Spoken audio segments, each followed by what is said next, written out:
السلام عليكم ورحمة الله وبركاته. اللهم صل وسلم وبارك على سيدنا محمد وعلى آله وصحبه وسلم.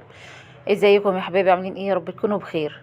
معاكم قناة عملي دايما ام كريم. وقبل ما ابدا الفيديو اضغط اشتراك وفعل الجرس واضغط على كلمة الكل عشان يوصل لكم مني كل حاجة بعملها. تعالوا النهارده كده ايه تاني يوم رمضان، هنعمل مع بعض ايه احلى فطار واحلى ايه حلو مع بعض كده. هنعمل مع بعض ايه الكنافة اللي انتوا شايفينها دي. طبعا كنافة بالمكسرات عادي، كلنا يا ستات البيوت بنعرف نعملها، ماشي. بس قلنا بقى ايه، نعمل بقى معاكم ايه الطريقة بتاعتي. طريقة حلوة جدا وجميلة وسهلة جدا واي ست بيت تعرف تعملها يعني. معايا كده ايه نص كيلو من الكنافة، هو ده ايه دي كيلو، بس انا هعمل ايه نصها يعني. خلاص.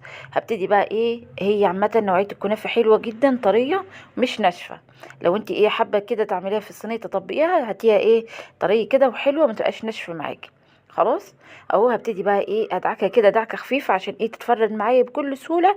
دي طريقتي ايه في فرد الايه الكنافه، تدعكيها كده تحس ان انت ايه بتدعكي كده في هدوم ولا اي حاجه، تدعك معاكي هتتفرد معاكي بكل سهوله. خلاص، بس ما تدعكيهاش جامد يعني، يا دوبك كده دعكه خفيفه كده يعني. خلاص هتتفرد معاكي بسهوله جدا جدا. خلاص. اهو هجيب حبه بحبه كده وهبتدي بقى ايه ادعكها كده عشان تتفرد معايا بكل سهوله. خلاص. فردت كده الكميه اللي انا ايه هعملها في الصينية، وهبتدي بقى ايه معايا سمنة كده مسيحاها، وهبتدي بقى انزل كده بالسمنة على الكنافة وايه كلها كده عشان ايه الكنافة كلها تتشرب ايه بالسمنة يعني. خلاص. او زي ما انتوا شايفين انا دي طريقتي اللي انا ايه بعملها على طول يعني. خلاص في الكنافة اللي بالمكسرات يعني. وهبتدي بقى اقلبها كويس جدا عشان ايه كلها كده تتشرب من الايه من السمنة بتاعتنا. خلاص اهو زي ما انتوا شايفين هبتدي بقى اقلب فيها كويس جدا. هي الكنافه ليها طرق كتيره جدا جدا و... واشكال كتير يعني، ممكن تشكلي فيها، ممكن تعمليها صوابع، تعمليها اي حاجه، تعمليها بالكريمه، تعمليها بالمهلبيه، ليها طرق كتيره جدا جدا. فالنهارده قلت بقى ايه نعملها كده بالمكسرات، حلوه جدا وجميله. معايا الصاج كده، انا هعملها النهارده في الصاج ده، مش هعملها في الصينيه يعني. هو الصاج عامه زي الصينيه وده برضو حلو يعني، فقلت النهارده كده هنعملها ايه بالصاج، في الصاج يعني. طبعا هقسم الكنافه نصين كده، النص كده الطبقه الاولانيه، والنص التاني بعد ما احط المكسرات احط الطبقه التانية يعني. خلاص. على قد ما تقدري كده فرديها كده ايه في الصاج او في الصينيه. فرديها كويس عشان متبقاش حته عاليه وحته واطيه كده، او حته قليله وحته كتيره. فايه حاولي كده ايه تفرديها كويس جدا عشان تطلع معاكي متساوي وحلوه يعني. خلاص اهو كده زي ما انتوا شايفين. وهنبتدي بقى ايه حطي كده الحته اللي هتلاقيها فاضيه كده، حطي فيها كنافه كده وظبطيها يعني. خلاص اهو كده. وابتدي بقى ايه اضغطي عليها يعني بايدك عشان ايه تبقى ايه الطبقه متساويه معاكي وتبقى جميله. خلاص. لو انتم ملاحظين يعني ان انا ايه الحته اللي بلاقيها عايزه كنافه بحط لها يعني وبساويها يعني. خلاص. هبتدي بقى ايه احط المكسرات، معايا فول ومعايا ايه جوز هند. حابه تحطي زبيب، الزبيب طبعا لو جاب في اطراف الكنافه بيتحرق مننا، فانا مش بفضل الزبيب في الكنافه يعني. خلاص. هحط كده فول واحط ايه جوز هند كده في نص الايه الكنافه. خلاص اهو زي ما انتوا شايفين كده. واحط بقى ايه الطبقه التانية من الكنافه عادي خالص برضو. فرديها زي ما فردتي الاولانيه، هتفردي ايه التانية كده لغايه ايه ما توزعي الكنافه كلها كده ايه في الصاج يعني، او على المكسرات اللي احنا ايه حاطينها يعني. خلاص او كده زي ما انتوا شايفين.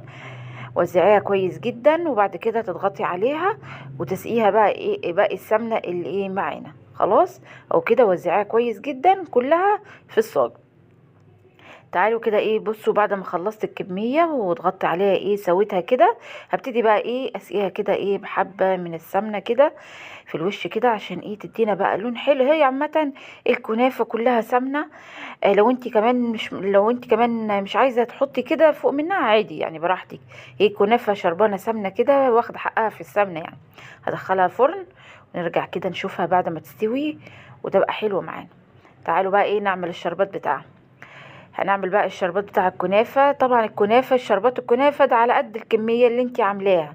انا عامله طبعا الصاج اللي انتوا شايفينه ده، هحط كوبايه ونص من السكر عليهم كوبايه وربع من الميه، او كوبايه او كوبايه ونص عادي.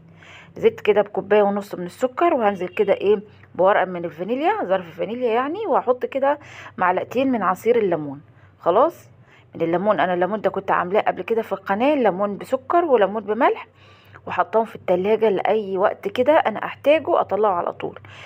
نزلت كده ايه بالسكر والفانيليا والليمون، واحط كده كوبايه وربع من الميه، عشان انا مش عايزاه يغلي معايا كتير على النار، وعايزاه ينجز معايا يعني بسرعه. خلاص اهو كده زي ما انتوا شايفين. هقلبه كده، وبعد كده ايه هرفعه على النار، ياخد ايه 10 دقايق او ايه يعني في حدود 10 دقايق كده. طبعا انا بسقي الكنافه، الشربات بيكون سخن ما يكونش ساقع، عشان بتبقى طريه معايا وتبقى حلوه. خلاص تعالوا بصوا بقى ايه الكنافه بعد ما طلعت من الفرن كده، جميله جدا جدا، وكان لونها بصراحه تحفه. وده الشربات معايا سخن مش ساقع، يعني هو مش سخن قوي، يعني انا طفيت من عليه وسيبته كده على البوتاجاز، يعني ايه مستهدي كده وحلو يعني، مش ساقع، انا مش حاطاه في التلاجة يعني. هسقي بقى الكنافه كده على قد ما تقدري، اسقي الكنافه كويس جدا، عشان ايه ما تبقاش حته فيها شربات وحته ما فيهاش كده، لا اسقيها كويس جدا عشان تبقى ايه كلها شربانه شربات كده، وحلوه وجميله يعني. خلاص انا هحط لها الشربات كله، عشان انا عامله على قد الايه الصينيه او الكميه اللي انا عاملاها يعني. خلاص اهو بصوا، يعني انتم لما ملاحظين ان انا بالمعلقه وبوزع كده الشربات كله عليها يعني. خلاص اهو كده. وهجيب كده يعني بصوا هميلها كده، عشان ايه اخلي الشربات كله يتوزع عليها يعني، او يتوزع ايه في الكنافه كلها زي ما انتم شايفين. بصوا حلوه جدا جدا وطريه وتحفه يعني. بعد ما تخلصيها كده غطيها، هتبقى طريه معاكي وجميله جدا جدا بصراحه يعني. طبعا انا هزينها كده من فوق برضو، احط لها شويه ايه مكسرات، حبه كده من جوز الهند برضو، وحبه برضو ايه فول كده من فوق، عشان هي عامه كنافه بالمكسرات، فهيبقى كلها ايه مكسرات كده، وطعمها حلو وريحتها تحفه وجميله جدا جدا. خلاص جربوها على طريقتي، طريقه سهله جدا وحلوه، ومش هتاخد معاكي وقت وجميله يعني. حبه كده فول كده برضو ايه على وشها، تحفه وجميله جدا. ويلا بينا كده نشوفها كده من على قريب، حلوه جدا وتحفه، وكانت بصراحه جميله جدا وطعمها جميل. بصوا الجمال، شايفين بصوا عامل ازاي، والله لونها تحفة وجميل، ريحتها عامة حلوة. بصوا طرية ازاي، عشان الشربات بتاعها مش ساقع، الشربات يعني سخن مش سخن قوي يعني، هو سخن بس مش سخن قوي. جميل، الكنافة تبقى سخنة والشربات يكون دافي، هتديكي نتيجة حلوة، والكنافة هتبقى طرية. شايفين بصوا عامل ازاي، شايفين الكنافة عامل ازاي، والله بجد تحفة. جربوها على طريقتي. يلا بينا بقى نخش بقى ايه على الفطار بتاعنا تاني يوم ايه رمضان. معايا الفرخ الجميلة اللي انتوا شايفينها دي. خلاص دي فرخة كبيرة، فرخة بلدي يعني حلوة جدا. شايفين انا غسلاها كويس جدا، ومتبلاها كده ببصل، يعني قطعت بصلاية صغيرة كده على فلفل اسود على كمون، وتبلتها كده من جوه. معايا بقى الرز اللي انا ايه هحشي بيه.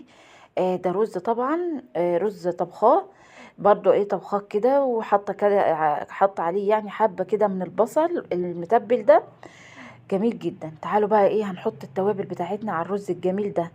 حطيت كده فلفل اسود، شطه، حبه كمون، حبه ملح، معلقه سمنه بلدي، وهقلب بقى. شمي بقى ريحه الحشوه بتاعتنا دي او الرز، جميل جدا جدا. هحشي بيها الفرخه الجميله دي. الفرخه دي قلت لكم انا متبلاها، حاطه ايه بصلايه صغيره كده، فلفل اسود وكمون، وتبلتها كده من جوه. خلاص هحشي كده الفرخه ونرجع تاني نشوفها كده. شايفين ما شاء الله حجمها حلو جدا كبيره. حشيتها كده، وطبعا معايا الميه اللي انا ايه بصوا بقول لكم يعني هي سمينه كده وحلوه يعني. خلاص تعالوا بقى ايه هنشوف الميه اللي هنحط الفرخه فيها. طبعا حاطه لها التوابل، حاطه لها بصل، ورق لورو، التوابل حاطه ايه توابل فراخ، كزبره ناشفه، حبه كمون، هي دي التوابل اللي بحطها للايه الشوربه يعني. خلاص سقطت كده ايه الفرخة بتاعتنا، وهسيبها بقى ايه مع نفسها كده تستوي، ويلا بينا كده نشوفها بعد ما استوت. هي كده استوت يعني، شايفين حلوة جدا. معايا كده ايه حبة الصلصة الحلوين دول، انا هحمرها كده في الفرن تحت الشواية يعني، مش هحمرها في الزيت. خلاص، عشان دي حجمها كبير وايه مش هعرف احطها كده في الطاسة، عشان حجمها كبير يعني. فقلت بقى ايه نعمل لها كده معلقة صلصة على ايه معلقة زيت والتوابل، وهدهن كده بيها ايه الفرخة الجميلة اللي انتوا شايفينها دي. عامة الفراخ لما بتعمليها بالطريقة دي بيبقى طعمها حلو جدا وجميلة يعني، بصراحة يعني بيبقى طعمها تحفة. تحفة غير اللي انتي بتحمريها في الزيت يعني. بالذات الفراخ البلدي او البط لما تعمليه بالطريقة دي بيبقى حلو جدا. معايا الشوربة طبعا، ومعايا المحشي كان فايض مننا من امبارح. في النهاردة بصراحة كان الفطار يعني ايه سهل جدا جدا، وانا ما طبختش حاجة. كان عندي طبيخ يعني، عملت بس الفرخة. وده كان فطارنا النهاردة تاني يوم رمضان. يا رب يعجبكم وتعجبكم كمان الفرخة الجميلة الحلوة دي او طريقتها يعني. ومعانا المحشي ومعايا سلطة وشوربة، وده كان فطارنا النهاردة تاني يوم رمضان. يا رب يكون عجبكم. لو عجبكم لايك للفيديو وشير القناة طبعا، مع الكنافة الجميلة اللي احنا شفناها دي. حلوة جدا، جربوه. ولايك للفيديو وشير للقناة. العمال ايدي يا ام كريم، بحبكم في الله. والسلام عليكم ورحمة الله وبركاته.